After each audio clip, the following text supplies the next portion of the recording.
I now call on Deputy Regina Doherty. 5 minutes, Deputy. Thank you, Cathaoirleach. Last Tuesday, the Oireachtas Health Committee heard the experiences of two families whose babies died in Midlands Regional Hospital in Portlaoise, and I believe that we owe them a great debt.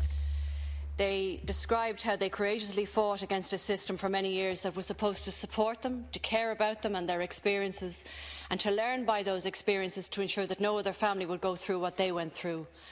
The recent HIQA report into the investigation of the quality, safety and procedures in Midland Regional Hospital demonstrates what happens when the health service fails patients. In this instance, Cathaoirleach, not only are we seeing the evidence of a failure in terms of clinical services provided, but also a deep failure in the lack of support and answers provided to patients, a lack of clear and consistent policy on how patients can make a complaint and ensure that they not only will be heard, but that the actions will arise from their complaints. This morning, an investigation by Ombudsman Peter Tyndall found that people are afraid to complain about the care and treatment they receive in hospitals because they are concerned about the repercussions for themselves and their loved ones. The investigation also found that people do not complain as they don't believe it will make any difference. His report, Learning to Get Better, was published today. And he carried out the investigation as he was concerned that his office was not receiving the amount of complaints that the healthcare system should be getting.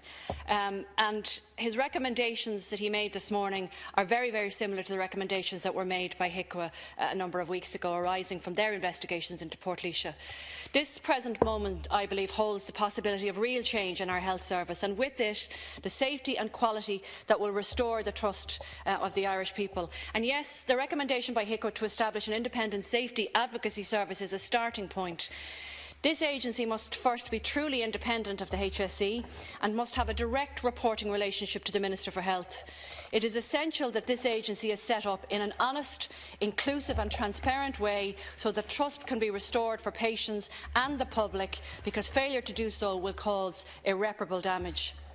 Ireland currently has a fragmented, poorly coordinated, ad hoc public health care advocacy service, one that often sees those that are advocating for change being funded by the HSE and therefore being controlled by them.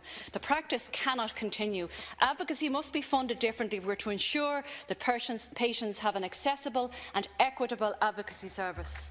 Ireland deserves integrated agencies currently representing patients and the Irish public to leverage a stronger, organised voice and streamline their work with government's plans, and an agency that will provide a unified voice for patients, for carers, for family members and the public to engage in dialogue with our health services. An agency that provides a single, easy access point for public concerns and complaints about the public health service.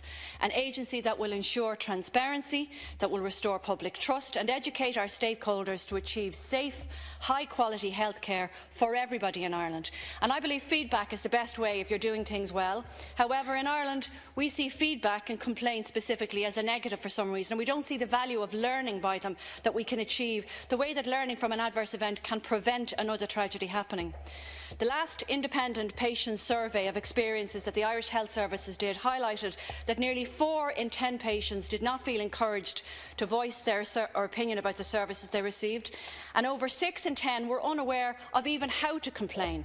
Many who wanted to make a complaint failed to do so as the system is not set up in a way that makes it easy to provide feedback, and I think the Ombudsman report bears that out today. Litigation is often the route that's forced on patients and family members who very often just want answers or assurances that it won't happen again, or somebody to take responsibility, or sometimes just to say you're sorry. You shouldn't have to go to court or to the media to get these answers. There are other ways that we can promote trust, ensuring that patients have clearly defined rights to services, the right to choose the hospital that they attend, the right to seek a second opinion and the right to access your own records. We say that patients have these entitlements in Ireland, but very often the choice of hospital attended is decided by somebody else other than the patient, and if you seek a second opinion in this country, you're often made feel intimidated or viewed as an awkward patient. Despite evidence that shows working collaboratively with patients at the point of writing patient records has so many benefits, patients generally only have access to their records if they make a formal request. We have a habit in Ireland of talking the talk about open disclosure.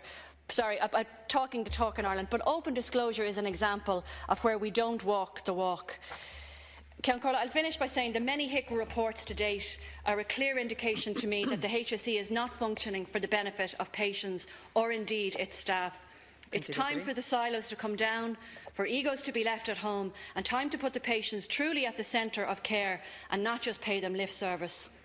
I believe it's the very least we owe the parents whose babies died on our watch and who explained their stories and experiences so eloquently last Tuesday. Thank you, Deputy.